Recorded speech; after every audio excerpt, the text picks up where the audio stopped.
കൊട്ടാരത്തിലെ തമ്പുരാന്റെയും തമ്പുരാട്ടിയുടെയും മരണത്തിന്റെ പിന്നിൽ രമാദേവി ആണെങ്കിൽ രമാദേവിയെ കുടുക്കി നിയമത്തിന്റെ ഫ്രണ്ടിൽ കൊണ്ടുവരുമെന്ന് സ്വന്തം മോനായ മഹി തന്നെ പറഞ്ഞിരിക്കുകയാണ് ചിന്നുവിന്റെ അടുത്ത്.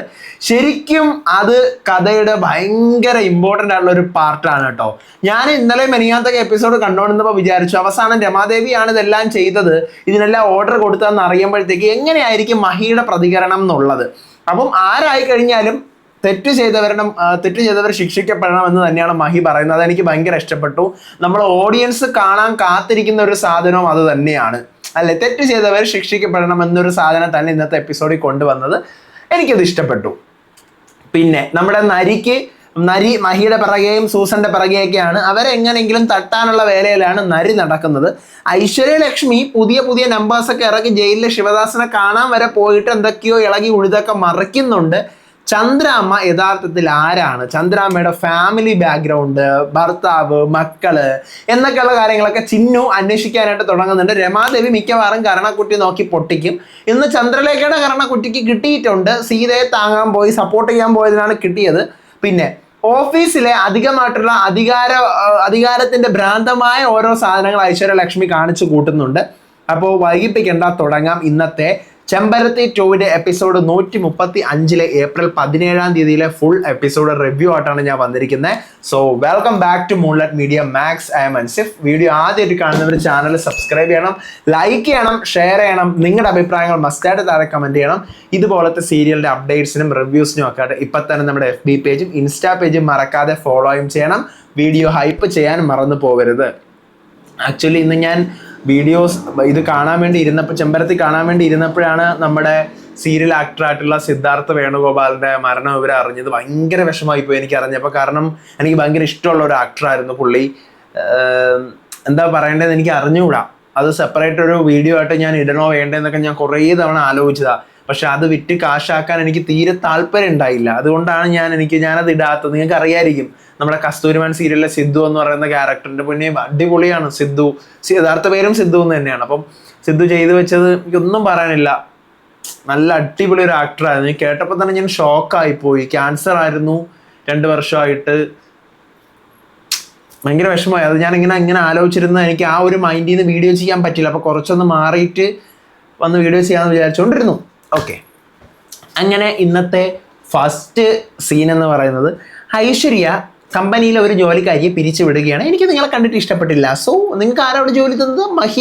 മഹിയല്ലേ ജോലി തന്നത്. മഹിക്ക് കണ്ട് സാധാരണ ഇപ്പം നിങ്ങളെ പറഞ്ഞു വിടുന്നു എന്ന് പറഞ്ഞുകൊണ്ട് അവരെ മണ്ടേ കയറി അവരെ പറഞ്ഞു വിടുന്നുണ്ട്. ദെൻ മഹിയുടെയും ചിന്നുവിൻ്റെയും ഒരു സീനാണ് കാണിക്കുന്നത്. അതായത് മഹി സൂസന്റെ അടുത്ത് നിന്ന് ഫോറൻസിക് റിപ്പോർട്ടുകൾ കളക്ട് ചെയ്യാൻ പോവുകയാണ്. അപ്പോൾ ചോദിക്കുകയാണ് നരേന്ദ്രനാണ് ഇതിൻ്റെയൊക്കെ പിന്നിലെന്ന് നമുക്കറിയാം. പക്ഷേ നരേന്ദ്രൻ പറയുന്ന പേര് നിങ്ങൾക്ക് ആരുടെയെങ്കിലും പ്രിയപ്പെട്ട ആരുടെയെങ്കിലും പേരാണെങ്കിൽ എന്ത് ചെയ്യുമെന്ന് ചിന്നു ചോദിക്കുകയാണ്. അപ്പോൾ ആരായാലും നിയമത്തിന്റെ ഫ്രണ്ടിൽ കൊണ്ടുവന്ന് കൊടുക്കുമെന്ന് മഹി പറഞ്ഞിരിക്കുകയാണ്. അതായത് ഇപ്പം ചിന്നുവിന് നല്ല വ്യക്തമായിട്ട് അറിയാം ഇത് രമാദേവിയാണ് ചെയ്തിരിക്കുന്നത്. കാരണം രമാദേവിയുടെയും ഭദ്രന്റെയും രഹസ്യ സംസാരം ചിന്നു കേട്ടതാണ്. ചിന്നു ഈ കേസ് മഹിയുടെ അടുത്ത് പറഞ്ഞിട്ടില്ല.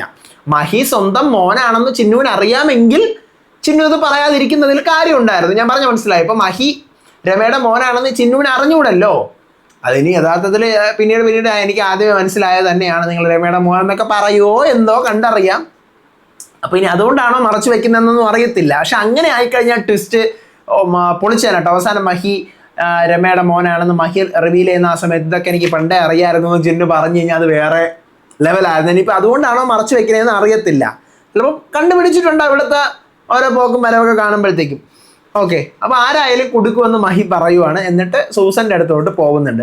അതിനുശേഷം നരിയുടെ സ്പൈ ഈ പറഞ്ഞ പോലെ സൂസന്റെ കുറച്ച് അപ്ഡേറ്റുകൾ, സൂസൻ ഇങ്ങനെ കേസൊക്കെ തെളിയിക്കാൻ നടക്കുവാണ്, നിനക്ക് പണിയാവുന്നൊക്കെ ആരെടുത്ത് നരിയുടെ സ്പൈ നരിയെടുത്ത് കാര്യങ്ങളൊക്കെ പറയുന്നു. മഹി ഇതിന്റെ പിന്നാലെ തന്നെ ഉണ്ടെന്നും പറയുന്നുണ്ട്.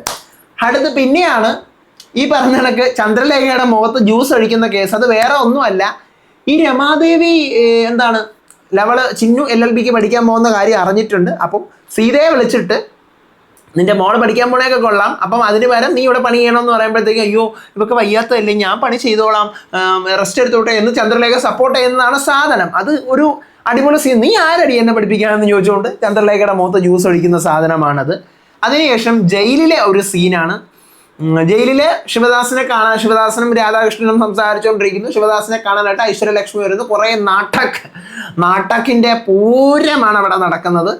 എന്താണ് ഐശ്വര്യലക്ഷ്മി പറയുന്നുണ്ട്, അച്ഛാ അവരെൻ്റെ കൺവെട്ടത്ത് തന്നെ നിൽക്കട്ടെ അച്ഛാ, നിങ്ങളെ ഞാനൊരു സേഫായ എടുത്ത് എത്തിക്കാം അച്ഛാ, ഞാനിതെല്ലാം ചെയ്യുന്നത് നിങ്ങൾക്ക് വേണ്ടിയാണ് അച്ഛാ, ഇപ്പോഴേ അറിഞ്ഞാൽ ഞാൻ അവിടുന്ന് പുറത്താവും അച്ഛാ എന്നൊക്കെ പറഞ്ഞ് കുറേ ഡ്രാമ. ഈ കളവൻ ശിവദാസൻ അതെല്ലാം വിശ്വസിച്ചുകൊണ്ടിരിക്കുന്നുമുണ്ട്. അപ്പൊ ഇത് ഇവർക്ക് മണിമാല അടിച്ചെടുത്ത് അവിടെ കൊടുക്കാതെ ഇവർക്ക് അവിടെ നിൽക്കാൻ പറ്റത്തില്ല. ഇവളെക്കാൾ വലിയ കാഞ്ഞ ബുദ്ധിയുള്ളവളാ. 10-25 വർഷം മുൻപത്തെ ഐശ്വര്യലക്ഷ്മി ആയിരുന്നു ഇന്നത്തെ രമാദേവി അല്ലേ? അപ്പം അവർക്ക് അതിന്റെ ബോധം ഉണ്ടല്ലോ. അവർ മണിമാല കിട്ടിക്കഴിഞ്ഞാൽ ഇവൾ അടിച്ച് വെളിയിലെറിയും. അതായിരിക്കും നടക്കാൻ പോകുന്ന വേറൊരു സാധനം. അപ്പം ശിവദാസൻ ഈ കളവ ഇതെല്ലാം കേട്ട് വിശ്വസിച്ചുകൊണ്ടിരിക്കുകയാണ്. അതിനുശേഷം പിന്നീട് ചിന്നുവും ജയരാമനും കൂടെ ഉള്ള ഒരു ഗാർഡൻ സീനാണ്. ചിന്നുവിൻ്റെ അടുത്ത് LLB പഠിക്കാൻ പോകുന്നതിൻ്റെ പഠന കാര്യങ്ങൾ, എക്സാം, ആ കാര്യമൊക്കെ പറഞ്ഞുകൊണ്ട് വരുമ്പോൾ ചന്ദ്രാമ ഇവർക്ക് രണ്ടുപേർക്കും മോരും കൊണ്ടുവരുന്നു. അപ്പം സാർ ഇപ്പം എൻ്റെ കാര്യത്തിൽ എടുക്കുന്ന ഈ തീരുമാനം ചന്ദ്രാമയോട് ഒത്തിരി വർഷം മുമ്പില്ലേ, ചന്ദ്രാമയുടെ കാര്യത്തിൽ അങ്ങനെ ഒരു ഡിസിഷൻ എടുക്കാത്തത് എന്താണെന്ന് ചിന്നു ചോദിക്കുകയാണ്. ശരിക്കും വാല്യുബിൾ ക്വസ്റ്റ്യൻ ആണ്. കാരണം ചന്ദ്രാമയോട് ഇത്രയും വർഷമായിട്ട് വന്നു തന്നിട്ട് ചന്ദ്രാമ എന്തുകൊണ്ട് പഠിക്കാൻ വിട്ടില്ല? അപ്പം എന്തോ ഒരു കാര്യമുണ്ടല്ലോ, ചന്ദ്രാമ ഒന്നും മിണ്ടുന്നില്ല. ചന്ദ്രാമയുടെ ഫാമിലി, മക്കൾ, കുടുംബം, ഭർത്താവ് ഒന്നും പറ്റി മിണ്ടുന്നു. ചന്ദ്രാമയുടെ യഥാർത്ഥ സ്ഥലം എവിടെയാ എന്നിങ്ങനെ ചിന്നു ചോദിക്കുകയാണ്. ഇത് കേട്ടോണ്ട് രമാദേവി വരുന്നുണ്ട്, ഞാൻ പറഞ്ഞാൽ മതി ഓടി എന്ന് ചോദിക്കുന്നുണ്ട്. ഇവിടെ വെച്ചാണ് എപ്പിസോഡ് വൈൻഡപ്പ് ചെയ്യുന്നത്. ഇനി നമുക്ക് അടുത്ത ആഴ്ച കാണാം എന്താണെന്നുള്ളത്. ഞാൻ ഭയങ്കര വെയിറ്റിംഗ് ആണ്. കാരണം കഥ ഇങ്ങനെ മൂർധന്യാവസ്ഥയിൽ വന്ന് നിൽക്കുകയാണ്. അടുത്ത ആഴ്ചയും കൂടെ ഒക്കെ ആകുമ്പോഴത്തേക്കും നമ്മുടെ ഡ്രാമ ജൂനിയേഴ്സ് ഏതാണ്ട് എൻ്റെ ആകുമായിരിക്കാം. അപ്പോൾ സാറ്റർഡേ സൺഡേയും കൂടി ഒരു പക്ഷേ നമുക്ക് ചെമ്പരത്തി കാണാൻ പറ്റുമായിരിക്കും എന്ന് ഞാൻ വിശ്വസിക്കുന്നുണ്ട്. എനിവേ, എന്തായാലും ഐ വാണ്ട് ടു ഇൻഫോം ഒരു കാര്യം ഉണ്ട്. അതായത് എനിക്ക് 1-2 എക്സാംസ് വരുന്ന 22nd 27th. സോ ഞാൻ ചിലപ്പോൾ മേ ബി മണ്ടേലത്തെ റിവ്യൂ ഇടില്ലായിരിക്കും, പറയാൻ പറ്റില്ല. ഡിപ്പെൻസ് ആണ്. എപ്പിസോഡിൻ്റെ തീ പോലെ ഇരിക്കും റിവ്യൂ ഇടണോ വേണ്ടേ എന്നൊക്കെ ഉള്ളത്. ഇല്ലെങ്കിൽ ഞാൻ എക്സാം ഒക്കെ കഴിഞ്ഞിട്ട് പതിയെ ആയിരിക്കും വരിക. സോ അതുവരെ നിങ്ങളൊന്ന് വെയിറ്റ് ചെയ്യുക, അത്ര മാത്രമേ പറയാനുള്ളൂ. അപ്പം ചെമ്പരത്തിയെ കുറിച്ചിട്ടുള്ള നിങ്ങളുടെ ഒപ്പീനിയൻസ് മസ്റ്റായിട്ട് താഴെ കമൻറ്റ് ചെയ്യുക. എപ്പിസോഡൊക്കെ കൊള്ളാം, നല്ല രസമായിട്ടാണ് പോകുന്നത്. പക്ഷേ ഞാൻ പറഞ്ഞല്ലോ, ഇതിങ്ങനെ ലൂപ്പടിച്ച് പോകണം, അല്ലാണ്ട് വേഗത്തിൽ അങ്ങോട്ട് കഥ ചലിക്കണില്ല. ഇത് വേഗത്തിൽ ചലിച്ചു കഴിഞ്ഞാലും കുറേ കാര്യം അവർക്ക് കാണിക്കാനുണ്ട്. അപ്പോൾ എന്തായാലും ചിന്നുവിനിപ്പോൾ പഠിക്കാൻ പോകും, അത് ഉറപ്പായി. ചിന്നു പഠിക്കാൻ പോവും, ബാക്കി നമുക്ക് കണ്ട് തന്നെ അറിയാം. അപ്പോൾ അടുത്ത വീഡിയോ ആയിട്ട് വരാം, വിശേഷമായിട്ട് വരാം. Thank you so much and by.